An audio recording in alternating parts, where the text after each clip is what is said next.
माननीय सदस्य ने जो पॉइंट ऑफ ऑर्डर उठाया है, मैं इसके हार्द को सदन के सामने रखना चाहता हूं। भारत सरकार की कैबिनेट ने इस बारे में एक बिल अप्रूव कर सदन के सामने रखा। आपके द्वारा ये बिल जॉइंट पार्लियामेंट्री कमेटी को दिया गया, जिसका विपक्ष का भी बड़ा आग्रह था।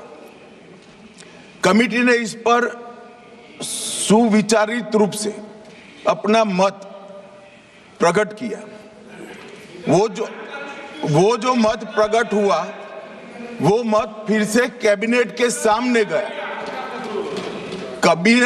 कमेटी के जो सुझाव थे, ये भारत सरकार की कैबिनेट ने स्वीकार किए और अमेंडमेंट के रूप में किरण रिजिजू जी लेकर आए।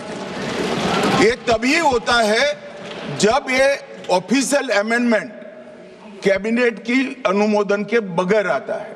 मान्यवर, मैं नहीं मानता इसमें कोई पॉइंट ऑफ ऑर्डर है, और आपका ही आग्रह था कि कमेटी जॉइंट पार्लियामेंट्री कमेटी बने।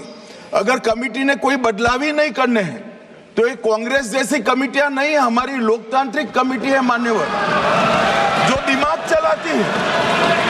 कांग्रेस के जमाने में कमेटियां होती थी जो थप्पा लगाती थी। हमारी कमेटी चर्चा करती है, चर्चा के आधार पर विचार करती है और परिवर्तन करती है। अगर परिवर्तन को स्वीकार ही नहीं करना है तो कमेटी काहे को लिए है भाई?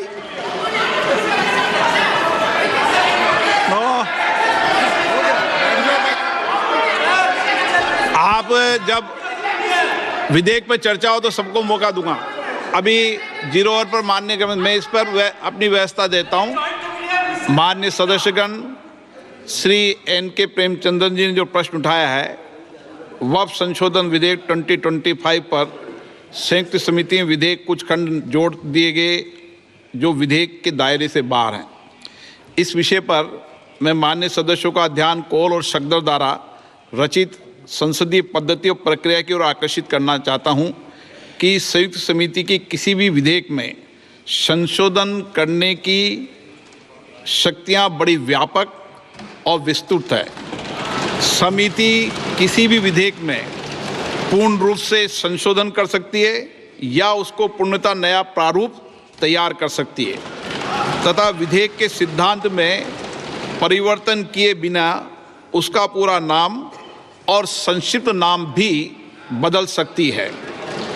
इस प्रकार समिति किसी विधेयक में नए उपबंध सम्मिलित कर सकती है तथा विधेयक की व्याप्ति की समिति कर सकती है।